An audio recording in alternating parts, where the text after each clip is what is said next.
Good morning, Framingham High School. Today is Tuesday, February 2nd, 2016, a day 7 with periods running CBGFE. I'm Cassidy Slamman. And I'm Emily Scruton. On today's episode of Flyer News, we have information on the Legally Blonde auditions and the Zika virus. Also, a sports update from Evan Marinofsky and the results from the Iowa caucus. All that and more on Flyer News.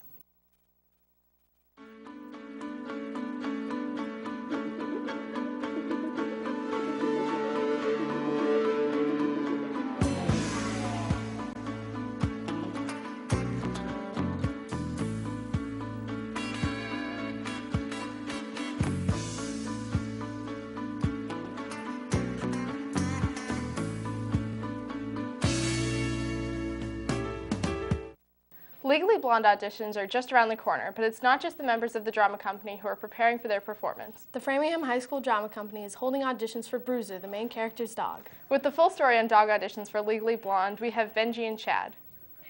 This spring, the Framingham Drama Company will perform Legally Blonde. This musical calls for 2 live dogs on stage, so the drama company will have to audition for dogs to perform in the play. We sat down with director Chris Brindley to hear more about this story. My name is Chris, and I'm the director of Legally Blonde here at FHS this spring. FHS Drama Company is really excited to be doing this contemporary pop rock musical. And for those of you who know Legally Blonde, the movie, Elle Woods has a dog named Bruiser, who's a Chihuahua, and Paulette, the hairdresser, has a dog named Rufus that's a bulldog. And so we've never actually had a show at FHS with one animal, let alone 2 real animals on stage. And this past summer, I got an opportunity to work with a real dog in The Wizard of Oz in a production that I directed. And it was incredibly challenging to have a real animal on stage because they're not an actor. They don't know how to be on stage. The show goes up the second week in May, so May 12th, 13th, and 14th. If anyone has a dog, they should contact me directly at my email address, and we would love to audition them and meet the dogs and see if they work out. We'll be auditioning dogs as the requests come in. So as soon as I get emails, I'll start meeting up with dogs and seeing which ones will work best for our show, because they will have to be in rehearsal pretty soon. We're going to start rehearsing in the end of February, early March. If you're interested in having your dog auditioned, you can reach out to Chris Brindley at cbrindley@framingham.k12.ma.us. Reporting for Flyer News, this has been Benji Kling. Let's take it back to the desk. Last night was the incredibly intense and close Iowa caucus. Prior to the results of the caucus, however, 2 candidates decided to drop out of the race. Democratic candidate and governor of Maryland, Martin O'Malley, decided to end his campaign, as well as former governor of Arkansas, Mike Huckabee.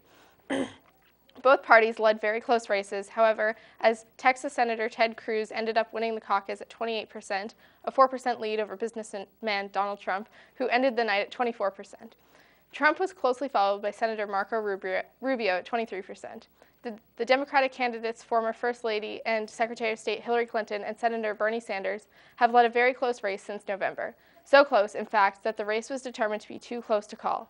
Clinton receives less than a percentage point more votes than Senator Sanders, and she called it a victory, while he called it a tie. The candidates now head to New Hampshire, where the first primaries will be held on February 9th.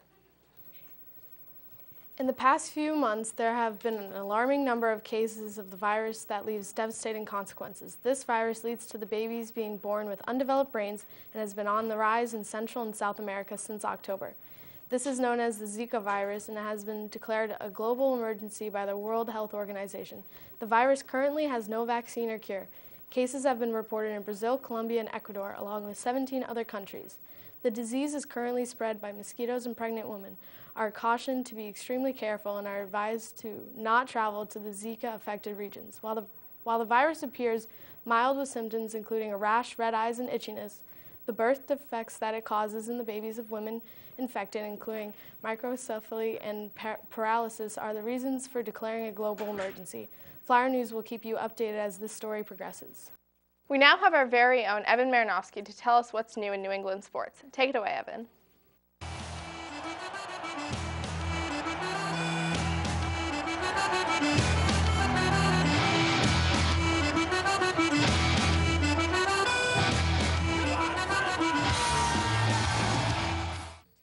Good morning, Framingham High School. I'm Evan Maranofsky. Today on Nestlin, there's a few topics I want to talk about that are of some relevance. First off, a big congrats to Celtics point guard Isaiah Thomas for making the Eastern Conference All-Star team as a reserve. It's about time the Celtics, especially Thomas, get some recognition. Thomas is currently averaging 21.5 points per game and is having his best season. The C's currently sit at 6th in the East with a record of 27-22 as they go to New York to take on Kristaps and the Knicks tonight at MSG. Continuing on the topic of All-Star games, there were two this weekend. One continued to be a huge failure, the Pro Bowl, while the other turned itself around and was a huge success, which was the NHL All-Star game. I flipped to the Pro Bowl for about one snap at the beginning of the game, and I witnessed Eli Manning handing the ball off to Adrian Peterson and then proceeded to watch him get bear hugged by 3 defenders. I then hightailed it back to the NHL All-Star game. I don't even have any interest in talking on the Pro Bowl, except for the fact that its ratings went down 54% from last year. I think it may be time for some NFL innovation. I watched the NHL All-Star game from start to finish, and it met all expectations. The idea of a 3-on-3 game with 2 10-minute periods with each division having a team was intriguing, and the game worked. The NHL put $1 million on the line and had each division play for it, which made the game meaningful and led to real, natural effort being given by the players.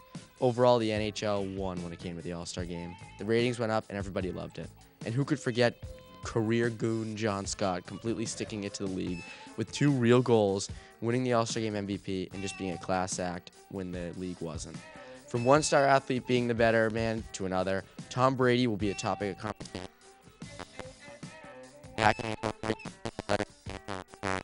No, play 8, but actually being a part of the pregame ceremonies at Super Bowl 50 in San Francisco, along with all past Super Bowl MVPs. Many questions surround whether or not he should go with all he has went through with Goodell in the NFL. In my opinion, go. He doesn't have to do this to be the bigger man, but out of respect to himself. He's the greatest quarterback of all time and isn't even close to done yet. Soak in your achievements, and you've gotten so far, and enjoy the celebration in your home city. Brady deserves it. It would look worse if he was a no-show. Kind of like Goodell at the NFL season opener in Foxborough, but that's another topic for another day. With all things New England sports, let's take it back to the desk. Hey, Cassidy, guess what time it is? It's like 7:30. No, silly, it's time for the pledge to the flag. And we have a Framingham student here to lead us. Make your country proud. Stand up next to you and defend her still today. 'Cause there ain't no doubt I love this land. God bless the USA.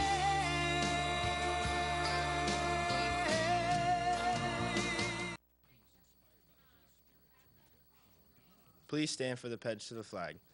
I pledge allegiance to the flag of the United States of America and to the republic for which it stands, one nation, under God, indivisible, with liberty and justice for all.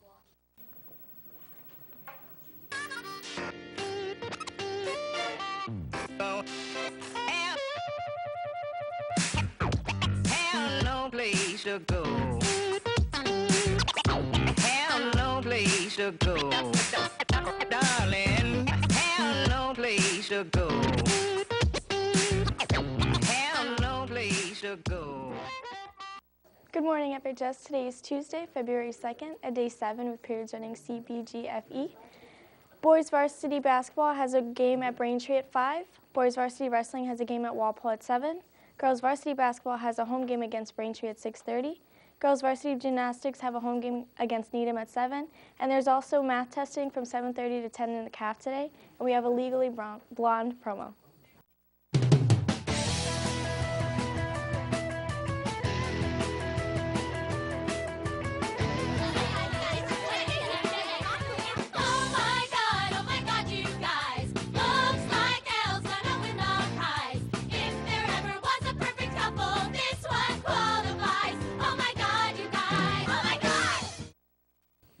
Hi, we're from the gymnastics team, and we have our senior meet against Needham tonight. It's at 7 o'clock at Shen's Gymnastics in Holliston. Come and support. Go Flyers. Good morning. Missed you yesterday. All right, seniors, we got a lot going on still. We're still selling our quarter zips and long sleeve t-shirts. The quarter zips are for anyone who wants to wear Flyers apparel. It's generic. It's got the Fleagle. You can add whatever you want to the sleeve, so you should buy those. You can get your forms in C103, or I have some too, so if you see me in the hall and you want a form, you can come see me, but you turn in the form to C103. That's Mr. Bowen's room. Also, seniors, we have a benefit night at at California Pizza Kitchen on Friday. It's all day, so you can go to the basketball game, and then you can come and support the class of 2016. Morning, Isabel. Morning. Morning, everyone. So this Thursday, we're going to have a military club meeting in Mr. Marshall's room. That's E202. We're switching it up this week. We're having Miss Ravichet come down. She's going to talk about her experiences in the DIA, the Defense Intelligence Agency. So it should be very interesting. So come on down. Don't be afraid to show up. Everybody's welcome, and we'd love to have you.